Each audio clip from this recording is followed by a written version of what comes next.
want to know, is there anybody in here who can definitively say with evidence by looking at your behavior, not your clothes, that you are not who you were?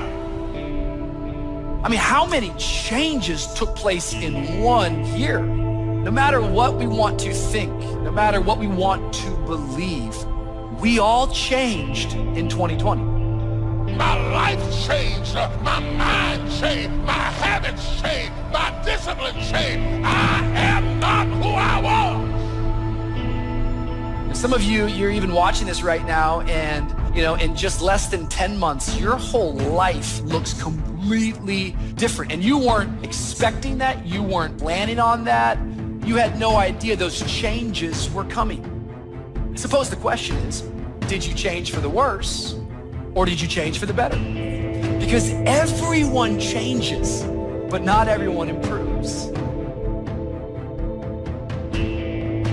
Successful people know how to change with the times. They don't get stuck in a rut, doing the same thing the same way year after year. They're constantly evaluating where they are, and they make adjustments so they can improve. We have to stay open for change. We can't get so set in our ways that we won't try anything new. This is why many people don't have any enthusiasm. There's no freshness in their life. Every time an opportunity comes for change, for promotion, because they're not used to it, they shrink back. They don't realize that's what's keeping them from going to the next level. I had a change in my heart. I had a change in my mind. I had a change in my behavior. When he got to changing me, I thought completely differently than I do today. You can see it in my walk. You can see it in my talk. You can see it in my behavior. People I used to run with, I don't run with anymore. Places I used to go, I don't go no more. I know I've been changed. I know I've been. But how many of you know that when you get tired, when you get fatigued, when you get desperate, you start lowering your standards pretty quick? Like, you ever woken up in the night mad thirsty? Did you make your way to the refrigerator? You open up that refrigerator, the light hits you like it's heaven. Because if you get thirsty enough, you'll drink anything. Some of us have been on the faith journey for a while, and we have gotten tired on our journey. Yet when you start to get tired, it's a bad moment to make big decisions, because you will lower your standards. Some of us in this room, we have settled for second best because we traded an eternal blessing for short-term gratification.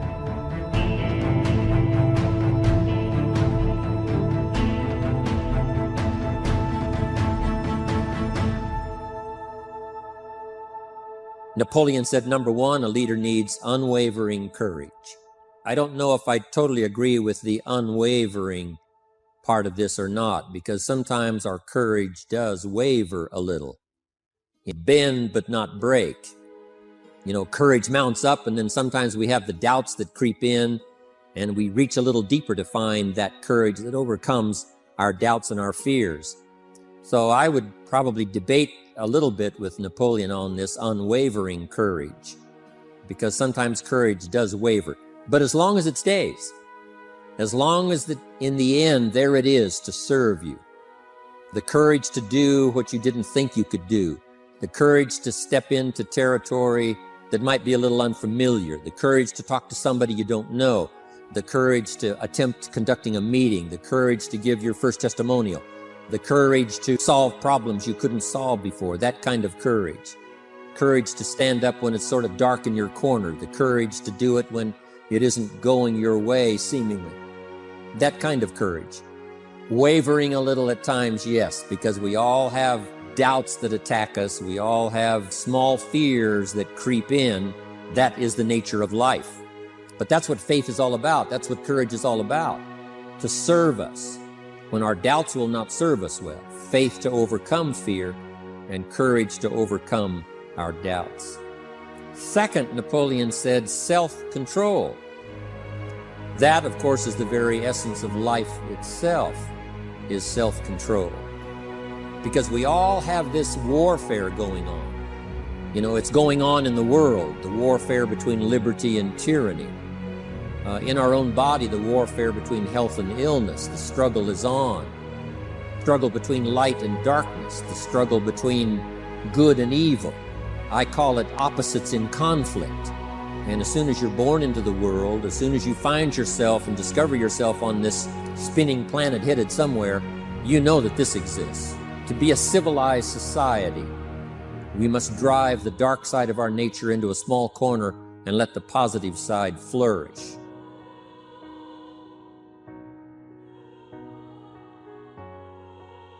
And in the coming days, don't be surprised if God brings new opportunities across your path. Some of you are going to be offered a position that you feel is over your head. Or maybe you single people, God's going to bring somebody new into your life. You'll be tempted at first to play it safe. Think about all the reasons why you can't do it. You've been hurt in the past. You can't get into that new relationship. You're not qualified for that new position. But if you're going to experience God's best, you got to be willing to take a risk. You can't get stuck thinking that it can only happen one way. This life that you're living is one long, big journey. And maybe you hit an obstacle on the way that slowed you down, or maybe put your goal on the back burner, but do not call yourself a quitter. You're already telling yourself that you're a quitter. You put that in your background, and I don't want to see that happen to you because you matter too much. You are not a quitter. You are not someone who gave up. You are simply someone who may have not been ready to face some of the demons that are in your background, who may have not been ready enough to say, you know what, I love myself enough this time to believe myself enough to keep showing up for myself. What would you do with your life if you had it to live over? What is one value, one deep commitment from which you would never budge? Are you proud of how you have been living your life? Have you explored your natural talents, your gifts, by enthusiastically trying a variety of activities? Ladies and gentlemen, a lot of us have so much talent and abilities, we just put them back on the back burner or just left them aside someplace. Never did anything with them, never brought them out here. What are you sitting on? What gifts are you sitting on? Have you resigned yourself to a life feeling that nothing can be done to change your future or your circumstances? Have you been afraid to try something different because you're afraid of how people will react to you or what they will think? Early, we must learn to exercise self-control. Power is a wonderful thing, but it must be exercised properly. It must be exercised to benefit and not to destruction. So self-control is certainly necessary to be a strong leader, so that you can become the best example. The example of having your temper well managed, to having that dark side of your nature under control. The best example of choosing wise words and not being careless, that kind of control. Control of your appetite, control of your desires, so that they fit into the positive side of life and not the negative side. Then he said, a leader must have a keen sense of justice. How very true. Justice we become familiar with, even when we're small. When certain things that happened or were done to us that something told us that wasn't right. Someone did us wrong. We have that sense of right and wrong, and it starts very early. Then we have to have that sense of utilizing what's right and what's wrong so that we develop this sense of justice, this sense of being fair, this sense of being on the positive side, on the right side. To minimize a person's mistakes, they need to have this sense of justice. We have to have justice when we're building an organization. What's fair, what is a good balance, certain rules and regulations, so that all of us have a chance to fit within this framework of fairness, justice, and what's right. Otherwise, enterprise cannot work. Otherwise, we have what we call, in the political sense, anarchy, where there is no justice, when might is the order of the day, power is the order of the day, not the law, not the rule, not what's right, but power. And we would all dismiss that.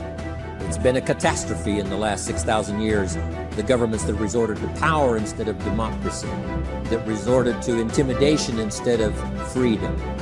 And we all know the terrible toll that takes. But it takes a toll not only politically in a country or politically around the world, but it takes a toll even in enterprise. It takes a toll in school if a teacher is unfair. It takes a toll in working on a team where someone is unfair or where the leadership is not fair in the administration of justice. So this is true. A keen sense of justice and what's fair and what's right. Part of this we have to learn as we go. You know, you don't have it all the first year. You haven't got it all the second year, the third year. After all the years that I've been around, both as a human being and as a business person, you're still, even at these years, trying to decide what's best, what's fair, what's right, to give balance to our life and to build on a firm foundation for the future. Here's another one he said, definiteness of decision. Indecision is the thief of opportunity. If you don't decide, the opportunity could slip away. If you don't decide what you're going to do today, the day could get away and you're not very effective. To the best of your ability, have some idea, some good plan. Sure enough, the day escapes. And in the morning you say, let's see, what should I do now? In the afternoon you say, hey, time's getting away from me. What should I do now? And now most of the day is lost.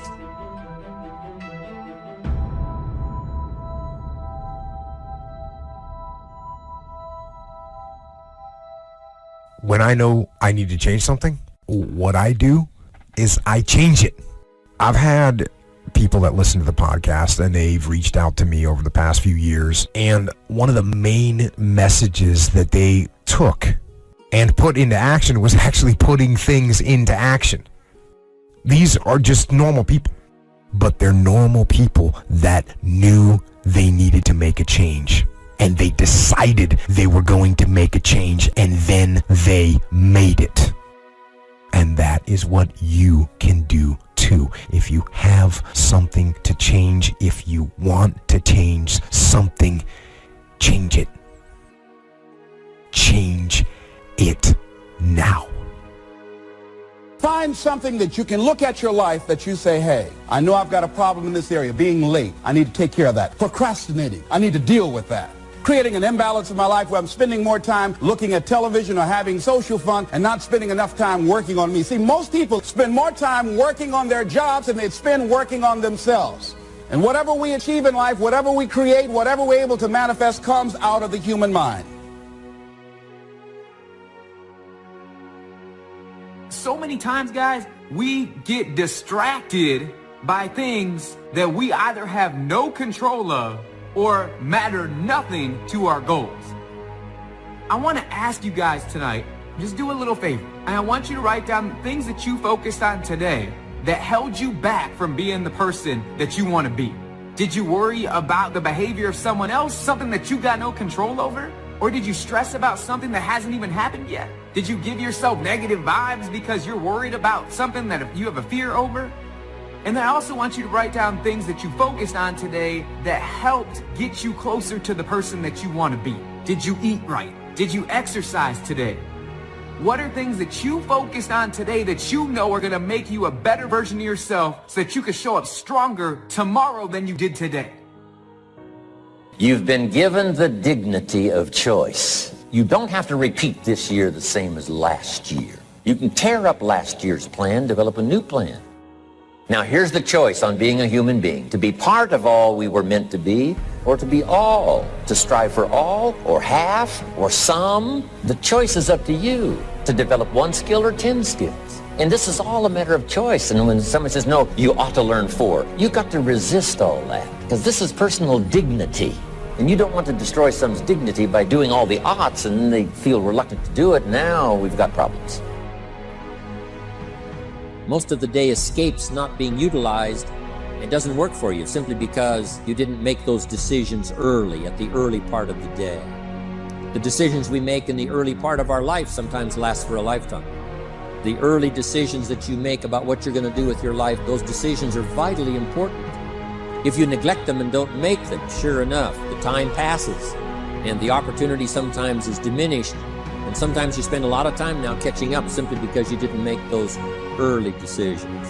So it's the decisions at the first of the day, it's the decisions at the early part of the month, it's the decisions at the early part of the year that greatly determines what kind of year you're going to have. The decisions you make in the early days of your marriage, sometimes those are the decisions that affect the marriage for a lifetime. The decisions you make at the first chance you see opportunity, those decisions, what you're going to do with it, how far you're going to take it, what it's going to be meaning to you in the years to come. Those early decisions are vitally important. Then we need decisions to correct poor decisions, to overcome our mistakes. It's possible, of course, for all of us to make unwise decisions. And at the end of 1 year, at the end of 1 week, 1 month, or at the end of a few years, we say, that decision cost me too much. Cost me a lot of time, cost me a lot of money, cost me maybe a good relationship, cost me a chance to be productive. But as long as you're alive, there's still a chance to use new decision power to correct the mistakes of decisions that were bad in the past. All of us have the opportunity to do that, but I think Napoleon was right here too. You got to be definite in making decisions so that the opportunity doesn't pass you by. Take advantage. Here's the next one. Napoleon Hill said, a good leader has definite plans. How important that is. So here's what you should do. The lack of plans have lost a month or two, or you've lost a week or two, or maybe you've lost a year and you were 10% effective instead of 100%. Now's the time to change all that and start making some plans. You got to have some plans for your family, right? You got to take your family along. Don't leave them out. One of the challenges all of us have in making our plans is how to balance everything, to make sure that we don't regret at the end of a year, I spent too much time on that. I spent too much money. And then if you have, say, how can I not do that again? Construct some better plans so that you won't have any regrets at the end of a year to come, 5 years to come, 3 or 4, 5 years to come. But now for you, your plans to be financially secure. You got to have a good plan for your resources so that you find yourself secure regardless of what happens. One more on plans, and that is the plan for your personal development. The plan to be better this year than last year. The plan to take the classes, attend the workshops, do everything you possibly can to show personal progress, not just financial progress, not just the progress of having one more car or one more home, but the progress of personality, the progress of communication skills, the progress in how to deal with people, progress in using your influence so that it multiplies its power by 5 by 10 versus what it used to be.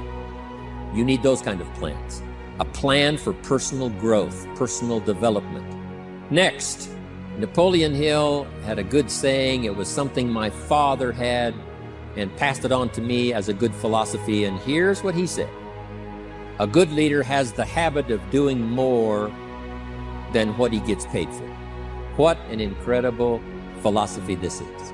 The habit of doing more than you get paid for. It's what we call the service that you put out like seeds in the ground that doesn't bring the harvest immediately, but the harvest is yet to come. It's called like putting out the capital in capitalism. Doing more than you get paid for means that you're getting ready for the next move up. Because if you do more than you get paid for, you've made an investment. The average person might think if I do more than the company requires, then they're ripping me off. I'm not getting paid for that extra time, that extra attention. But you must not view it that way. You must say, I'm getting there a little earlier, staying a little later, as an investment in my own personal future, because I want that kind of reputation. I want that kind of philosophy to work in my life. Do more than you get paid for, right? They've got the product, you've got the money, but you can't stop your investment there. Now you must develop the investment in time, effort, and energy in turning that new customer into a testimonial. And sometimes that's the most difficult work, the work after the sale. Because the sale might be fairly easy. Someone says, hey, I've been looking for this product, I need it, here's my money. But now you've got to stay with them, make sure they don't just buy the product, but that they use the product. And that they don't just use the product, they keep using the product. That's the work after the sale. But if you learn to make that kind of an investment and do more than you get immediately paid for, that kind of investment is so powerful. So you do more than you get paid for up front. It's happened for me, making the investment. When I first started lecturing, I talked to high school classes, college classes, service clubs, and I gave it all away. I went and talked for free. Someone said, Mr. Owen, would you come and do this breakfast talk? I said, sure. Could you do this luncheon talk for this service club? I said, of course.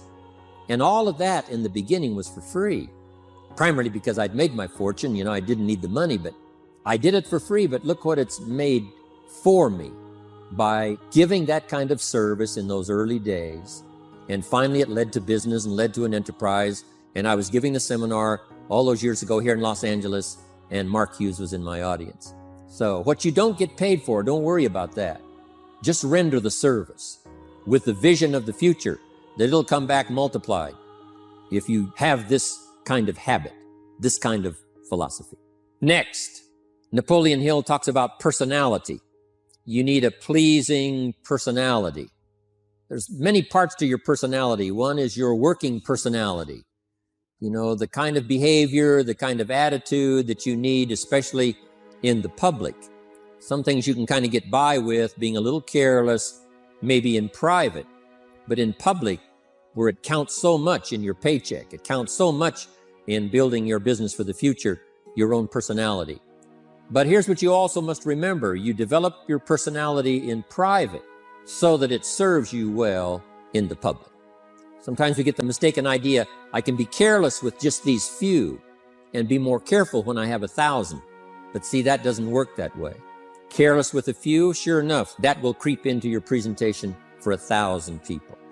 You say, well, I'm only talking to 2 people, it doesn't matter much. That's when it really matters. Because if you'll practice well there, using your personality, using your influence, to get someone's attention, to get them to listen, to get them to participate, the kind of personality that someone says, I'd like to be around this person. They're unusual. They're not like the average person I meet on my everyday experience. That kind of personality. But you've got to practice it behind the scenes. You've got to practice it one-on-one. And if you're effective one-on-one, 1-on-3, 1-on-5, I promise you, that will get you ready to now perform with the kind of personality, the kind of charisma that wins people when you're in front of 500 people, 1,000 people, 5,000. So this is a good point, working on your personality. Here's the best gift you can give someone, and that's the gift of attention. Attention is so powerful. So, same thing you can learn to do. Utilize your personality, utilize your influence, give people the gift of attention. Next, Napoleon Hill said a leader needs sympathy and understanding. We have to develop that early in our lives. All of our lives, we have to look at those that are less fortunate than we are.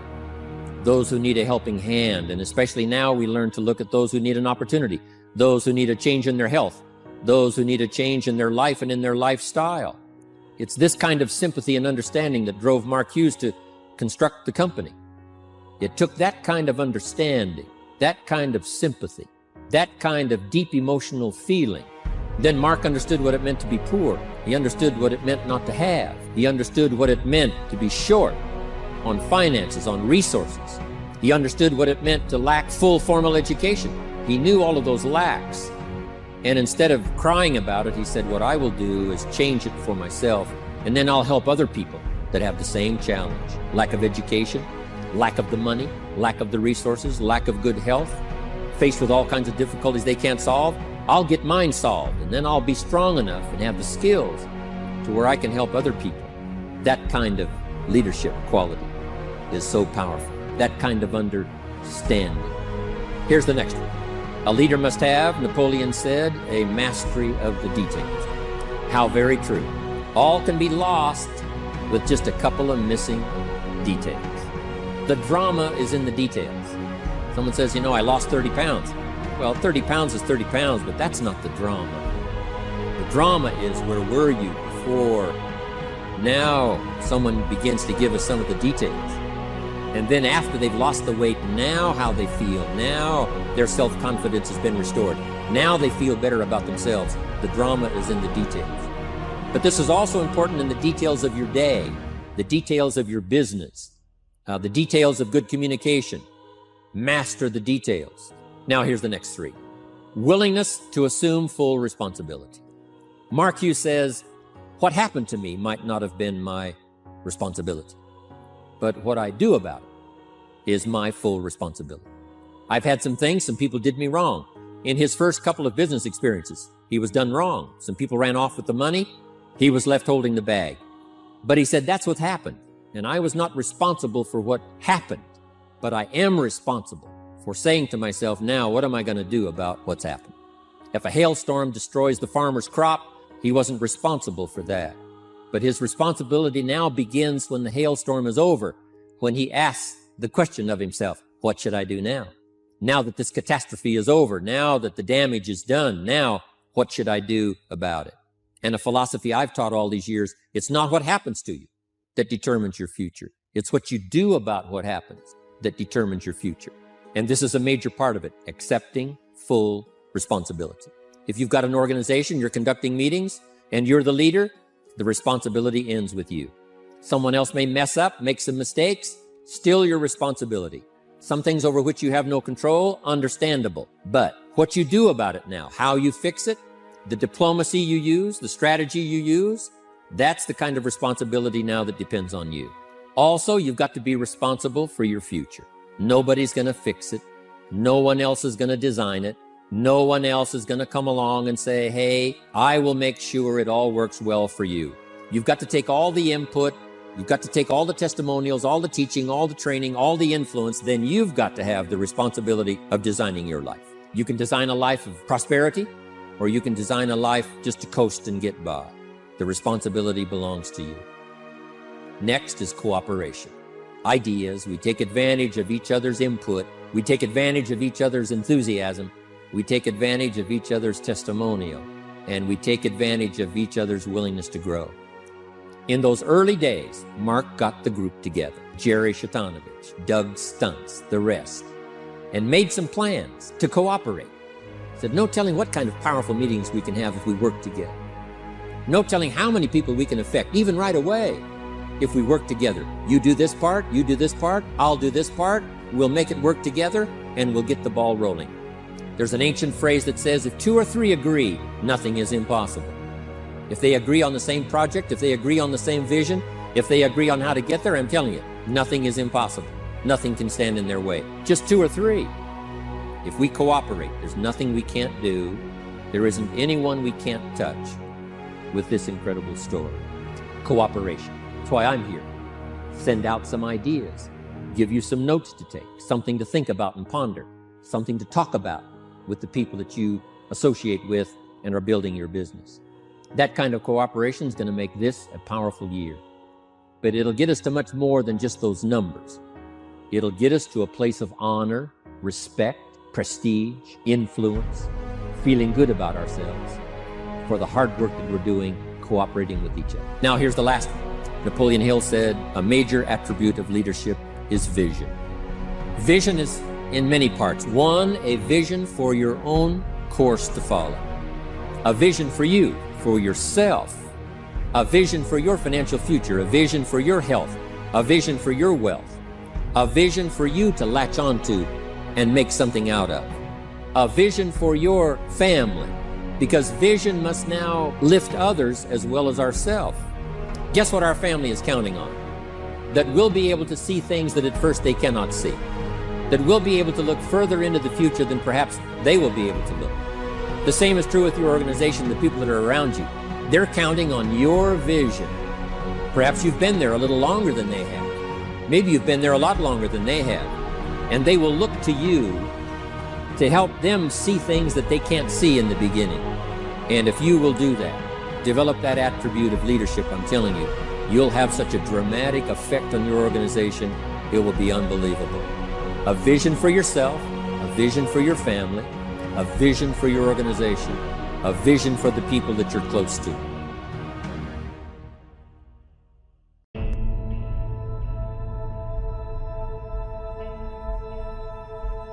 I hope this video makes you uncomfortable. I look at this as a mirror. You get to look yourself in the mirror and ask hard and tough questions. What am I doing every single day with my life? Creating obstacles, challenges, and distractions for myself.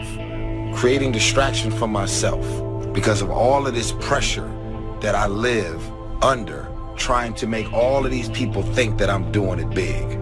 Pull yourself together and quit tripping because you in the process. God is processing you. He ain't through with you. If he was through with you, you would not wake up in the morning. He gonna fix it. The more weird you are is a reflection of how committed you are to focusing on your shit, molding and shaping your ideas and your craft so that when it's time for you to make your rounds, you gonna fly. Stop running around here trying to live up to the hype, homie. I'm just keeping it real, man. If that's what it is, you owe it to yourself to start strategically working to change directions. Most people will resist change. Most people will fight change as if change would be worse than what they're experiencing.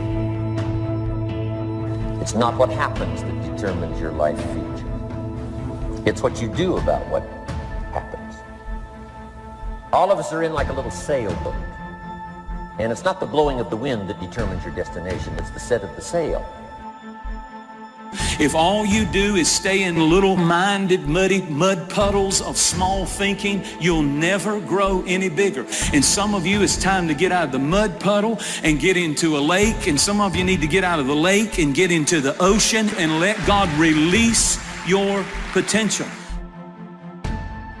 See, here's what's amazing. At any point in your life, you can just decide to write a new script. You can decide to become a whole new character. See, the leading character in the story of your life is you. And guess what? You and God control the script. You can simply decide to be a new character. I'm strong now. I'm beautiful now. I'm handsome now. I'm bold now. I'm funny now. I'm smart now. You're so busy reaching out to your future that you are neglecting what you have been given right now. Oh God, you are so busy trying to progress that you are neglecting where you are. That's not how you progress. This word is hard on the narrow road. Does not mean that it's impossible, but it strictly means that it is beset with difficulties. You will be pressed on that road. And in order for you to say yes to some things, you got to say no to a lot of other things.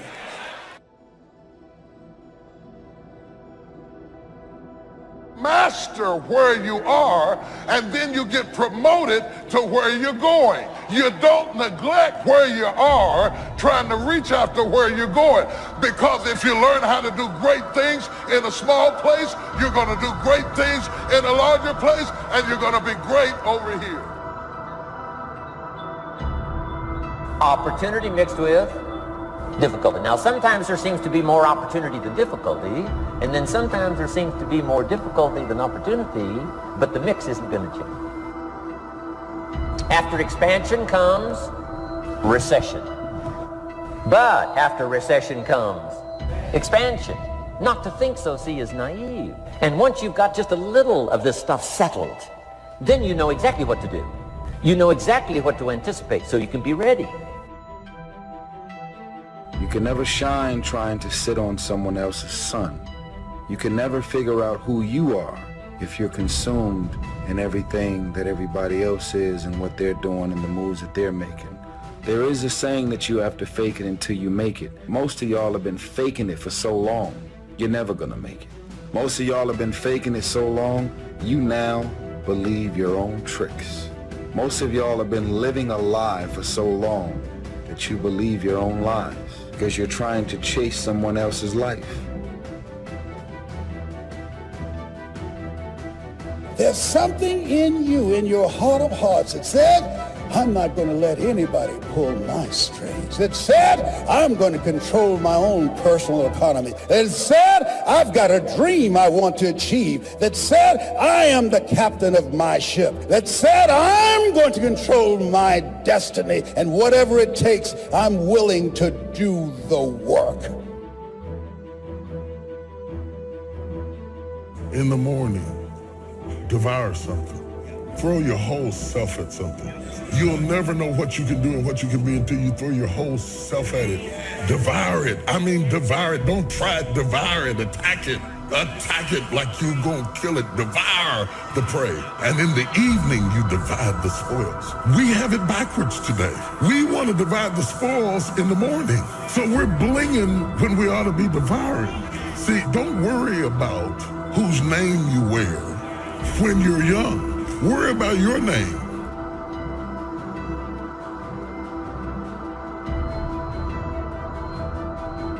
What is the vision for your life? What are the ideas and the dreams for your life? What are you supposed to be doing? Who are you? What are your gifts and talents? What is your ultimate destiny and your goals? God will never give you something somebody else is supposed to have. There is an old person down inside of you that's dependent on you to be smart. It's the person you're going to be 30, 40 years from now. Do not disappoint that person by being foolish through the strongest years of your life. And then when your back is out and your knees are swollen and you can't move around, now you're out there going to get your grind on now? When I'm in a storm, I'm trying to gain control. But God's message to all of us whenever we feel like we are in a storm is not to keep control, but to keep courage. You keep courage and God will take control. He's going to get you through this storm. You just got to keep courage. If you get too tightly zoomed into this one scene or this one moment or this one struggle or this one issue, you're going to miss the bigger picture. God knows where to put you. He knows what he put in you. And he knows what he wants to do through you. How do you keep the faith? How do you keep your head above water? How do you march against the tide? How do you stand up when everybody around you seems to be falling down? How do you keep firm and solid footing when everything underneath you seems to be slipping away? How do you keep the faith? You've got to be born again. And when you're born again, there are some things you just have to take. Just some things you have to stand up under. There's just some fights you're going to have.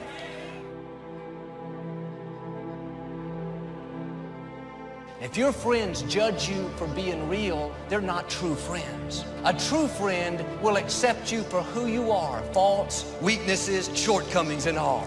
And people that judge you are not being honest with themselves. They're just wearing their mask, hoping that you don't notice. Everybody is dealing with something. There are no perfect people.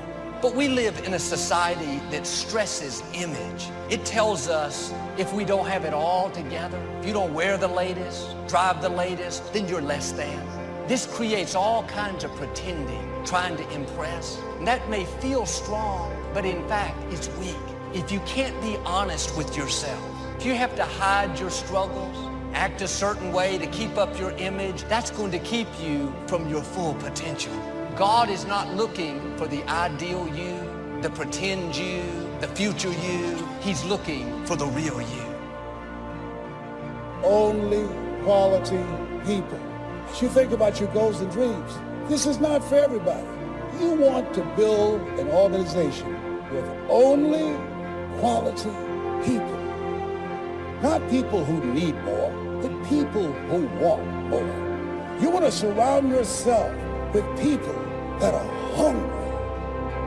People that are hungry are willing to do the things today others won't do in order to have the things tomorrow others won't have. If you do what is easy, always looking for a way to give yourself a pass, to let yourself off the hook, to do what everybody else is doing, a job, the journey of the broke.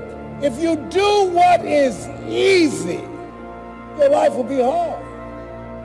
But there's something in you that says, you know, I can't do this.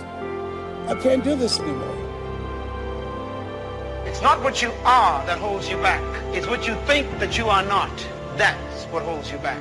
You cannot always control circumstances, but you can always control your own thoughts. Nothing changes until your mind changes. Information does not bring transformation. Conversion does. You can't be distracted by things that are keeping you from your purpose. You don't have time to waste worried about what people think about you. Your time is too valuable to respond to every critic. Those are distractions. Everyone is not going to like you. Quit trying to convince someone to understand you that's determined to misunderstand you. You can't get to second base and keep one foot on first. You've got to let go to grow. I don't care how many people love you and encourage you, or the ones that try to tear you down or destroy you. When God has a dream for you, it is your dream. Your dream. You know, when death finds me, I wanted to find me climbing up a new mountain and not sliding down an old one. That's powerful stuff. And that's the attitude you've got to have. So my question to you is, what else is in you? What else is calling you? What else do you feel you can bring into this world, you can produce? Or are you satisfied where you are? What you focus on, what you concentrate on, once your eyes are fixed on that, it begins to energize you and you begin to see the possibility of making it happen. What's your target? What's your goal? Whatever it is, focus. Trust me, the energy will come. I don't have time to play petty games to try to convince you that I'm okay. Life is too short to try to have peace with people that don't want to have peace with you. Some of your relatives, you love them, but you have to love them from a distance. Don't frustrate yourself trying to make things happen that they don't want to happen. And so when you look at yourself, look at your goals, there's a reason we are taught, judge not according to appearances. Don't judge yourself based upon your past. Your past has nothing to do with you right now. It's in the past. Let it stay there. Don't bring it up front. In other words, there were behaviors and thoughts you've had in the past that were needed to produce the results you currently have. But you need to stop what's no longer needed. Maybe you're continuing a thought or a worry that at one time was needed, but no longer is. It could be something to protect yourself from fear, to protect yourself from harm, or to serve you in getting through a certain circumstance. As you begin to look at yourself and look at where you want to go with your life, it's very important for you to ask yourself a question as you look at various areas of your life. Is what you are doing, is it giving you what you want? If it's not giving you what you want, it's going to take courage to decide to do something differently. It takes courage to enjoy yourself. God didn't bring you in this world to be average. God didn't bring you in this world to wake up and die one day and just be another person that lived and died and didn't do anything significant in this world.